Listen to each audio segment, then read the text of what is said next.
JP Morgan has a bargain stock pick to play this holiday shopping season. The firm adding the discount retailer Five Below to its focus list and its top holiday idea list. The man behind the call, Matt Boss, joins us in our call of the day.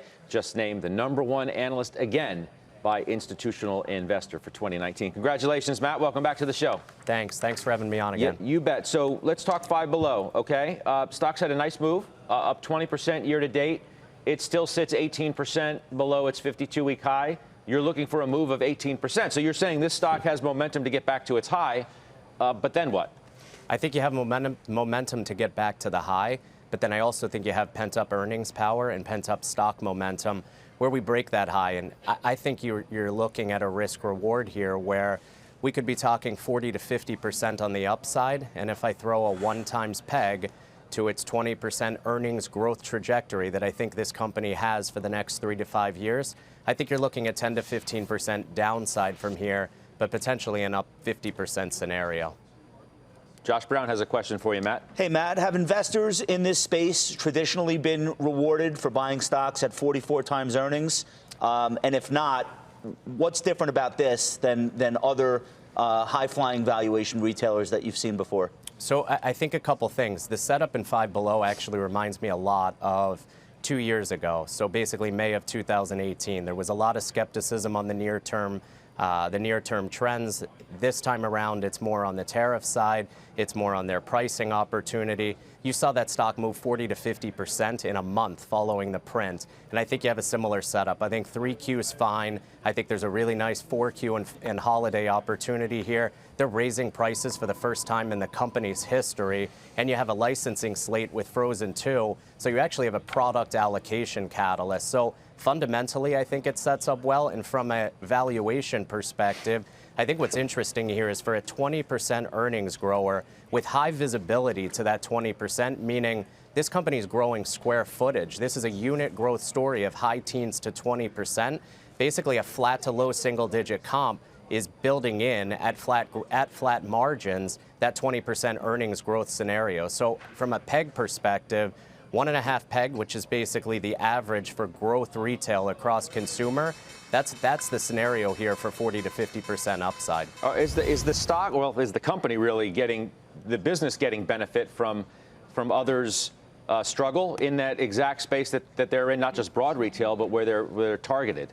Yeah, so I mean, the two areas that we like in consumer, for not just through holiday, but also for next year, would be off-price and dollar and discount stores. Because I think what's happening with Five Below is you're right at the intersection between value and convenience. And one of the things I still believe is underappreciated with what Five Below has to offer is really the benefit from the consolidation across the rest of retail. So when you think of their 8 worlds and you think of toys and the consolidation in that space with Toys R Us, you think about in the home scenario and some of the consolidation that's happened there. You think about sporting goods and Sports Authority over the last couple of years. I think that they're benefiting from an 8,000 square foot box that generates a tremendous amount of value, not price, but value, in that they're selling iPhone cases and rechargers for $4 and $5, where you go to Verizon or you go to Walgreens, those are $20 to $30. So I think the relative value that they bring to the consumer is really that value convenience proposition, and they're squarely at that intersection,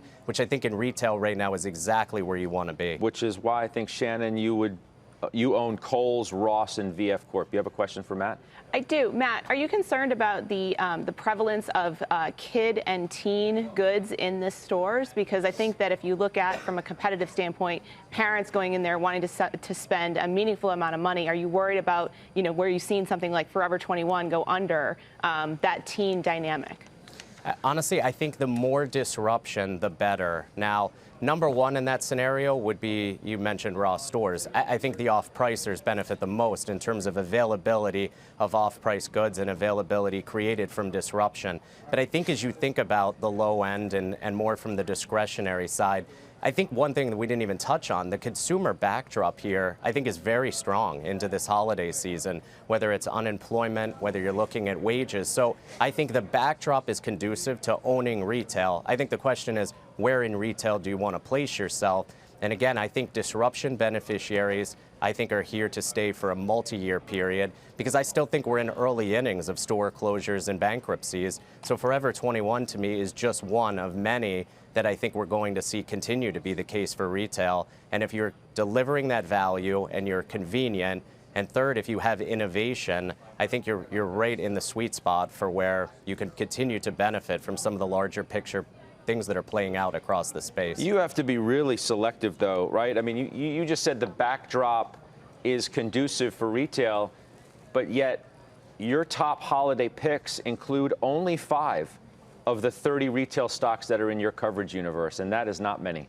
Yeah, I think that the key here is the consumer backdrop is solid, but I think retail will continue to be winners and losers, and you really need to avoid the potholes from a structural perspective. So department stores and specialty mall-based retail, we're still not there. Global brands were split, where I think there's opportunity on the athletic side as you look at a Nike, a Lululemon. You think about action sports with a VF Corp with North Face and Vans. You look in the off-price sector, we like that sector. I think there's an opportunity with Burlington. And then you look at the discount space, and I think the dollar stores and this pullback that we've recently seen on Five Below, I think sets up well. So yes, you need to be selective, but I think there's opportunity as you look at the state of the consumer today. Matt, there's a lot of notes circulating in the last couple of weeks about the shortened calendar for the holiday season in a scenario similar to 2013. A name you're talking about today, Five Below, is specifically mentioned as one that's going to experience headwinds, as will Dollar Tree.